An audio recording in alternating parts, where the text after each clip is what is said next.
ঈদে আমরা আসলে খুশি কিনি না, আমরা ভুল করি হাবিজাবি জিনিস কিনে টাকা নষ্ট করি। আর এই যে আসলে বুঝি আমরা নিজের সাথে অন্যায় করেছি। সত্যি বলতে কি আগে আমিও ঠিক এমনই ছিলাম। ঈদ আসলে শপিং যা সামনে পাই ভালো লাগলে কিনে ফেলতাম। দরকার আছে কিনা একবার ভাবতাম না। কিছু ড্রেস কিছু কসমেটিক একবার ব্যবহার করে আর আলমারিতে পড়ে থাকতাম।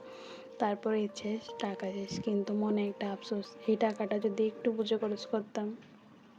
সবচেয়ে কষ্ট লাগে যখন বুঝি আমি আসলে নিজের হ্যাপিনেসের জন্য না, এটা একটা মুহূর্তে এক্সাইটমেন্টের জন্য টাকা নষ্ট করেছি। তাই এবার আমি নিজেকে একটু থামালাম, নিজেকে একটা প্রশ্ন করলাম, আমি কি সত্যি এগুলো দরকার আমার? তারপর ডিসিশন নিলাম এই ঈদে আমি হাবিজাবি কিছু কিনবো না।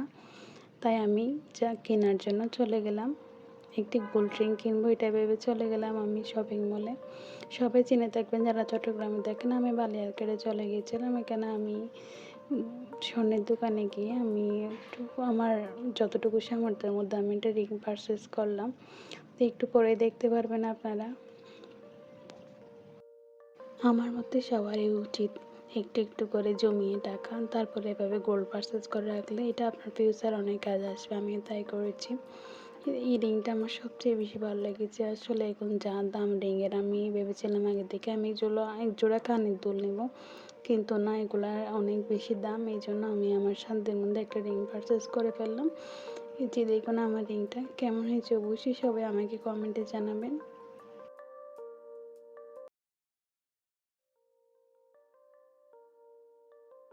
রিং তো কিনেছি, এবার দেখাবো আমার শাড়ি। আসলে আমার শাড়ি খুবই কম, আমার বিয়ে হয়েছে মাত্র 1 বছর হয়েছে। বিয়েতে শপিং কম হতে আমার তেমন একটা ভালো মানের শাড়ি ছিল না। তো আমি এবার ভাবলাম 3 পিস না কিনে আমি একটা শাড়ি রেখে দিই আমার আলমারিতে, যে কোনো একটা বিয়েতে গিয়ে সুন্দর করে পরা যাবে।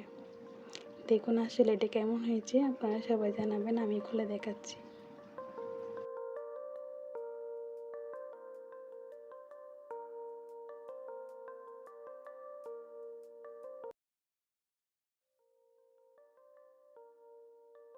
শাড়িটা আমার অসম্ভব ভালো লেগেছে, মানে পিঙ্ক কালার টাইপসের আমার শাড়ি। কালারটা আমার অনেক বেশি ভালো লাগে। যেহেতু আমি নতুন বউ, যদি কারো বিয়ে হয় তাহলে আমি ওখানে এটা পরে যাবো। এসে বসে আছি, যদি শ্বশুর বাড়ির লোক বা বাপের বাড়ির লোকের কারো বিয়ে হয়। দেখুন তো কেমন হয়েছে শাড়িটা, আসলে খুবই গর্জিয়াস ছিল আর এর দামটা একটু বেশি নিয়েছিল।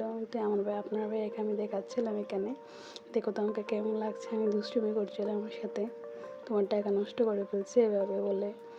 তারপর আমার চলে গেলাম কসমেটিক সেকশন। আসলে কেউ হাসবেন না এগুলো দেখে, এগুলো হচ্ছে আমি আমার যা প্রয়োজন তা নিয়েছি। আমার আগেও স্টকে অনেক আছে যে আমি কিনে রেখেছিলাম লিপস্টিক, তারপর আমার যা যা প্রয়োজন কসমেটিক আইটেম সব আছে। কিন্তু মেহেদি তো লাগে মেহেদির ঈদে। আর এটা হচ্ছে আমি রেগুলার ইউজ করার জন্য এলোভেরা এটা নিয়েছি। রেগুলার বলতে আমি প্রতিদিন একটু একটু দিয়ে ভ্যাসলিন দেবো এর উপর। তারপর এই যে আমি কানের দুলটা নিয়েছিলাম আমার শাড়ির সাথে ম্যাচিং করে। কেমন হয়েছে অবশ্যই সবাই আমাকে জানাবেন। ভিডিওর মধ্যখানে সবাইকে অনুরোধ করব, যদি আমার ভিডিওটি একটি অংশ ভালো লেগে থাকে তাহলে নতুন ও প্রিয়জন যারা আছেন সবাই প্লিজ একটি করে লাইক দিবেন। আর যদি আমার চ্যানেলে আপনি নতুন হয়ে থাকেন তাহলে একটি প্লিজ সাবস্ক্রাইব করে দিবেন। একটু আগে যে হেয়ার ব্যান্ডটা দেখিয়েছিলাম, আসলে আমার রেগুলার রান্নার কাজে এটা এতটা বেশি প্রয়োজন হচ্ছিল, আমি বের হচ্ছিলাম না, এটা নেওয়া হচ্ছিল না, তাই আমি হেয়ার ব্যান্ড নিয়েছিলাম একটা। আর ওটাতে একটু আগিয়ে দেখলাম গোলটা। অনেক রাত হয়েছিল আসলে আস্তে আস্তে। তাই আপনার ভাইকে বলেছি আজকে আর রান্না করব না, আজকে হচ্ছে গিয়ে বাইরে থেকে খাবার নিয়ে যাব।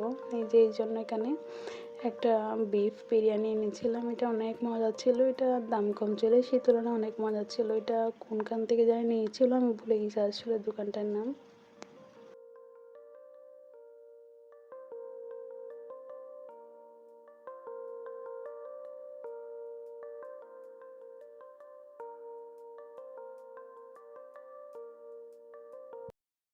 অনেক মজা ছিল আসলে এটা। দেখুন এখানে সালাদ দিয়েছিল একটা প্যাকেটে করে, লেবু সালাদ মরিচ। মাংসটা দেখুন কতটা মানে একটা জুসি জুসি টাইপসের, অনেক মজা ছিল। আসলে আমি বিরিয়ানি খাই আর যা খাচ্ছি খাই যাই খাই না কেন, একটু যদি মুজো না খাই আমার একদমই ভালো লাগে না। এই তো মুজো খাচ্ছিলাম। আজকে ব্লগ এইটুকুই, সবাই আমার জন্য দোয়া করবেন। যারা আমার চ্যানেল নতুন এসেছেন সবাই প্লিজ একটু সাবস্ক্রাইব করে দেবেন আমার চ্যানেলটা। আমার জন্য সবাই দোয়া করবেন। আল্লাহ হাফেজ সবাইকে। আর আমার জিনিসগুলো কেমন হয়েছে অবশ্যই জানাবেন। আসসালামু আলাইকুম।